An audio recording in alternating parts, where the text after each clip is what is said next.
Imam Rahimahullah, Al-Hafiz Imam Ibnu Katsir rahimahullah kemudian merinci bagaimana proses penciptaan itu dimulai.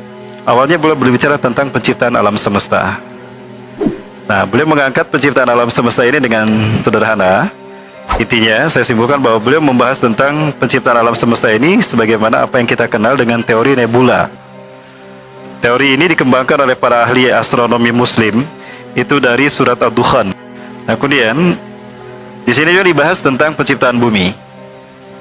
Ya, digambarkan bagaimana bumi menjadi tempat di mana Allah SWT menciptakan satu makhluk yang mulia yang bernama Bashar.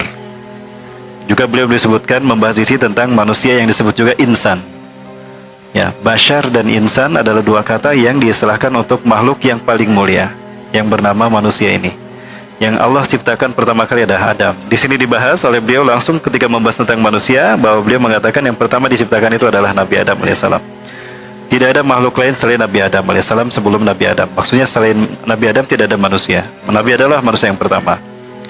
Nah, di sini dibahas bagaimana penciptaan manusia ya sebagai makhluk yang memiliki akal tadi, ya, akal dan nyata para sekalian.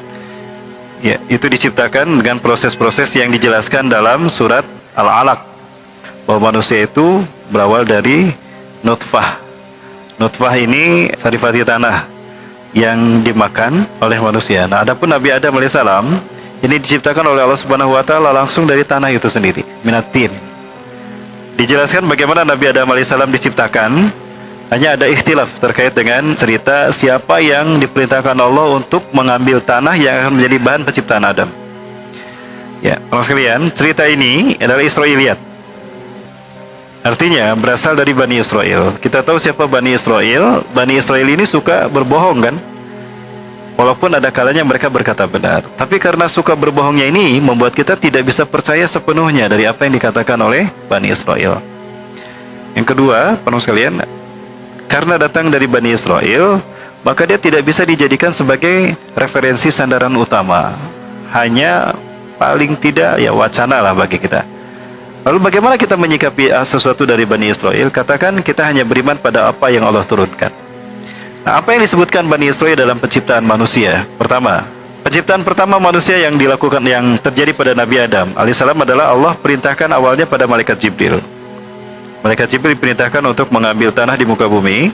Namun tatkala malaikat Jibril datang turun ke bumi untuk mengambil tanah, maka bumi menjerit dan berkata, "Aku tidak mau kau mengambil bagian tubuhku untuk menjadi bahan penciptaan manusia." Jibril tidak kuasa mengambil tanah tadi, maka kembali kepada Allah dalam keadaan tangan kosong. Malaikat Jibril naik, kemudian turun malaikat Mikail. Allah perintahkan malaikat Mikail pun sama, tapi ternyata malaikat Mikail pun dalam kondisi sama seperti malaikat Jibril yang pertama, tidak kuasa mendengar jeritan bumi, maka kembali dengan tangan kosong. Terakhir diperintahkan malaikat pencabut nyawa. Siapa malaikat pencabut nyawa? Israel.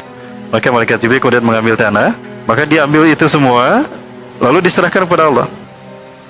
Wa yusallimu ila rabbih, lalu diserahkan kepada Tuhannya, maksudnya Tuhan Israel, yaitu Allah Subhanahu wa taala. Fasawwarallahu bi'aidih, maka Allah membentuk dengan kekuasaannya. Kalimat biyadaih, dengan kedua tangan Allah, jangan digambarkan dengan tangan seperti kita, itu syirik. Tapi biyadih itu dengan kekuasaan Allah. Maka dibentuklah tadi tanah itu menjadi patung Adam alaihissalam. Ya, kemudian Nabi Adam dalam bentuk tanah. Pada saat itu Allah sudah menciptakan jin lebih dulu. Abdullah bin Abbas menceritakan jarak penciptaan manusia dan jin itu 50.000 tahun. Ibnu Katsir membahas ini detail di dalam tafsir Ibnu Katsirnya, dan di sini dinukilkan lagi bahwa Abdullah bin Abbas menyebutkan jarak antara penciptaan jin dan Adam manusia pertama adalah 50.000 tahun. Nah, artinya ketika Nabi Adam diciptakan, Ajazil sudah ada. Nah, di dalam tafsir Ibnu Katsir yang beliau tuliskan dan dimuatkan di sini juga bahwa Ajazil ini adalah satu jin yang berasal dari suku Al-Haris yang dibinasakan Allah melalui malaikat Jibril, yang diselamatkan ke alam malakut ya ketika masih balita, yang kemudian dia tumbuh dewasa bersama malaikat sehingga tidak punya dosa. Ya, kita sudah membahas ini para Allah. Nah, ringkas cerita, ketika Nabi Adam diciptakan dalam bentuk tanah, si Ajazil ini marah sama Allah. Harusnya aku yang jadi khalifah, bukan Adam. Nah, di saat itulah adanya pertentangan antara ketetapan Allah dengan kehendak Ajazil. di mana Ajajil marah sama Allah karena tidak terpilih jadi khalifah. Maka ketika Nabi Adam masih dalam bentuk tanah, dia mencoba memahami kelemahan Adam sebagai makhluk yang Allah ciptakan dari tanah. Nah, di situ kesombongannya muncul. Kamu tanah seperti ini yang menjijikan. Aku dari api. Aku yang lebih baik dan aku yang lebih pantas jadi khalifah. Nah, kemudian fayangfullahu min ruhi ila jasadi Adam. Maka kemudian Allah meniupkan sebagian ruhnya kepada jasad Nabi Adam alaihissalam. Maka fataghayyaru Adamu minatini ila suratil insan. Maka berubahlah Adam dari bentuk tanah tadi menjadi manusia. Bikalimatihi kun fayakun. Nah, di sana dinukilkan kalimat ayyakulu lahu wa idza arada syai'an ayyakulu lahu kun fayakun. Dan jika Allah menghendaki segala sesuatu, maka Allah cukup mengatakan kun fayakun. Jadi maka jadilah dia. Fa bikalimatihi fataghayyaru Adam minat-tini ila suratil insan. Maka dengan kalimat Allah dan kekuasaannya berubahlah Adam dari tanah menjadi manusia. Ini proses pertama Allah ciptakan manusia. Jadi tidak ada manusia yang Allah ciptakan dari evolusi ya para Allah. Ini cara Allah menciptakan manusia pertama. Kemudian yang kedua, bahwa yang kedua ini Allah ciptakan Hawa. Nah, Hawa disebutkan di sini bahwa Allah ciptakan Hawa dari tulang rusuk Nabi Adam. Ketika berada di surga, Nabi Adam alaihissalam melihat memperhatikan apa yang ada di surga. Melihat ketika di taman surga tadi ada kupu-kupu terbang berduaan. Ya. Berduaan ini lawan jenis para mulai ya, tidak sesama jenis. Tidak ada.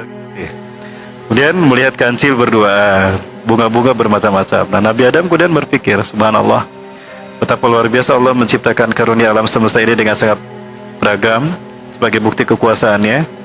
Namun cuma aku yang tidak memiliki teman. Apakah memang aku ditakdirkan untuk menjadi seorang manusia sendirian? Nah, disitulah Nabi Adam tertidur. Maka Allah fa'akhadahullahu dilah. Maka Allah kemudian mengambil tulang rusuknya. Wa minhu khalaqa Hawa. Maka dari situlah Allah menciptakan Hawa. Ini manusia yang kedua. Ini awal proses penciptaan manusia. Jadi manusia yang kedua itu dinamakan Hawa, dan dia jenisnya wanita. Ya, Hawa. Apa itu Hawa? Wanita pertama disebut Hawa karena dia artinya adalah umun likulli syai'in hayyin. Hawa'u umun, induk likulli syai'in, bagi segala sesuatu hayyin, yang hidup. Maka jadi dinamakan Hawa. Hawa kalau disifatkan dalam kata yang lain itu ada disebut juga mar'atun. Hanya akan terjadi proses kelahiran apabila Nabi Adam dan Hawa bersatu. Ini takdir Allah bahwa akan ada kehidupan ketika Allah mempersatukan Adam dan Hawa. Mempersatukan Adam dan Hawa, dan Allah bikin jenisnya berpasangan, berbeda. Litukhrija minhuma hayatul basyariyah, agar Allah keluarkan dari Adam dan Hawa ini kehidupan manusia, peradaban manusia. Maka wanita pertama dinamakan Hawa.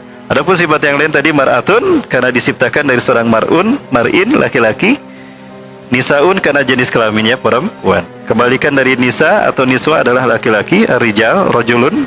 Kebalikan dari mar'atun adalah mar'un, seseorang. Dan kebalikan dari Hawa apa? Kebalikan dari Hawa, Adam. Baik, Nah, itu cara Allah menciptakan manusia yang kedua. Yang ketiga, cara Allah menciptakan manusia adalah minal mar'ati. Ya, bidu di mashat rijal. Dari seorang perempuan tanpa sentuhan laki-laki. Siapa? Siti Maria melahirkan Nabi Isa alaihi salam. Apakah Nabi Isa punya bapak? Lalu Nabi Isa binnya kepada siapa? Kepada ibunya. Jangan kepada Allah. Makanya ada yang mengatakan Nabi Isa itu anak Allah. Kenapa? Lahir tebapaan. Jadi sah bapak anak Tuhan. Apakah setiap bayi yang lahir tanpa seorang ayah itu anak Tuhan? Kalau Nabi Isa dikatakan anak Tuhan karena lahir tanpa seorang ayah, lalu bagaimana dengan bayi-bayi yang lahir tanpa jelas siapa ayah mereka? Apakah mereka juga anak Tuhan? Kan tidak mungkin, para sekalian. Itu mereka mengatakan demikian. Zalimlah mereka ketika mengatakan Allah punya anak. Yang keempat, Allah ciptakan manusia dengan proses reproduksi, yaitu proses fertilisasi, di mana ovum dibuahi oleh sperma. Dan inilah cara yang terbaik Allah menciptakan makhluk, sehingga manusia menjadi makhluk yang terbaik di antara sekian makhluk yang